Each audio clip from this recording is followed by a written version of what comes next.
The life cycle of the Bajaj Pulsar NS200 has been a rather curious one. It went on to become a modern cult classic soon after it joined the KTM Duke 200, as they became a double-edged sword that sliced the competition right from the middle. But much from the fanfare's dismay, Bajaj had to discontinue the motorcycle for a while, but it soon realized that a naked wolf should return.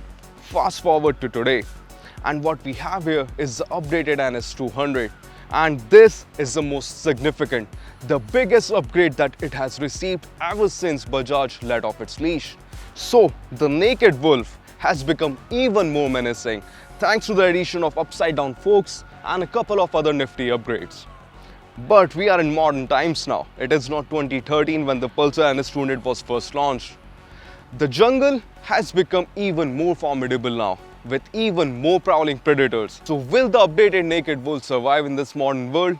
That is exactly what we are here to find out today at Bajaj Auto's Chakan test track. You're watching BBC Top Game Mag India. This is Anand Pandey, and here's everything you need to know about the updated Bajaj Pulsar NS200. The NS200 was a looker when it came out, and it still is because it retains the overall aesthetics apart from the introduction of some new colorways. However, some aesthetic revisions here and there with the inclusion of LED headlight would have made it a more modern contender. Bajaj has also tweaked the dash a little, which now comes loaded with more information like a gear position indicator, distance to empty readout, instantaneous fuel economy, and average fuel economy.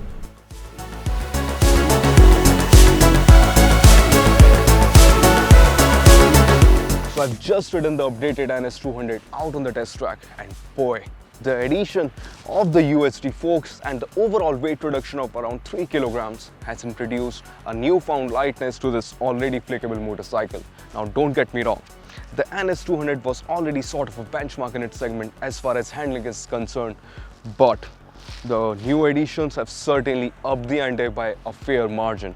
But now it is time to head out in the real world to see the impact of these newly introduced changes.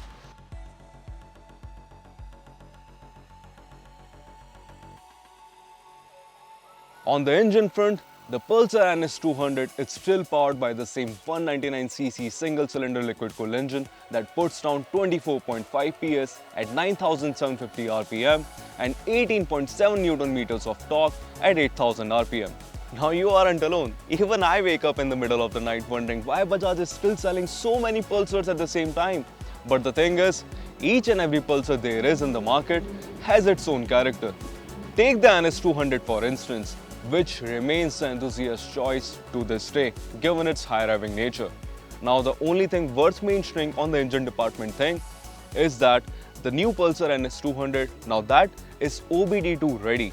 So to make the Bajaj Pulsar NS200 OBD2 compliant, all the Bajaj mechanics need to do is flash run software because all the necessary tools are still integrated within the NS200. The high revving nature of this particular engine doesn't mean that it is completely dead in the lower revs, but the real party starts once the tachometer crosses the 5000 RPM mark. And even after that, it just keeps on pulling and goes on to register top speed of around 133 km per hour, and that is exactly what I saw today while belting it out on the straight road at the Chakan test track. The top end performance, which is sort of missing in other Pulsars, now that makes its presence felt clearly in the NS200.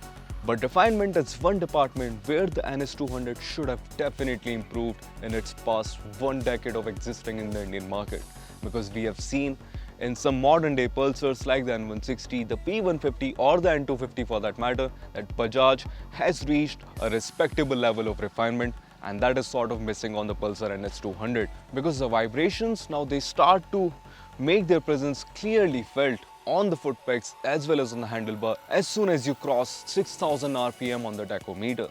On the other hand, the 6-speed gearbox, now that is pretty slick and smooth and precise. So it enables you to hammer down the gears as you are approaching a corner. So that brings us to how the NS200 rides out in the real world. Like I mentioned earlier, the USD fork setup up front, the introduction of them, has proved to be a big step up in its riding dynamics and how it behaves out on the road. Because the NS200, it feels more connected and shrinks around you even better than before. Now the enthusiasts out there, they will definitely appreciate this more connected, this precise, this compact feeling of the NS200. Now that being said, the introduction of USD forks doesn't necessarily mean that the ride quality has gone for a toss. Sure, the NS200 does feel a little stiffer than before, but it is nowhere near bone jarring. And even on bad surfaces, this particular motorcycle maintains its composure pretty well. And then there's an upgraded 300mm disc with Grimeca calipers which have replaced the Viber unit from what we used to find on the previous generation of the NS200. Now I have no complaints whatsoever when it comes to the upgraded braking setup because they still inspire bullocks of confidence while dropping the anchors.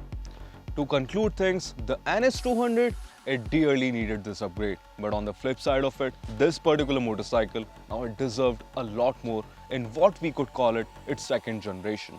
Now let me get down to it. Some cosmetic tweaks here and there, modern day features like LED headlamps, indicators, a Bluetooth enabled TFT cluster. Now these sort of upgrades would have announced it to every wild being in its class that the Wolf is indeed back. You still ought to respect it though, because the Pulsar NS200 revolutionized the Indian motorcycling scenario by a fair margin. And it is still a formidable package given the boost provided by the recent set of upgrades that it has received. If thrilling riding experience is all you crave, the Pulsar NS200 in its latest avatar still deserves a serious consideration. And it is now clearer than ever before that this modern cult classic is here to stay. I'll have to bid goodbye now because I cannot wait to hunt some more corners with this Wolf. Thanks for watching this video till the end. You're watching BBC Top Game Mag India. This is Anand Pandey and I'll see you around.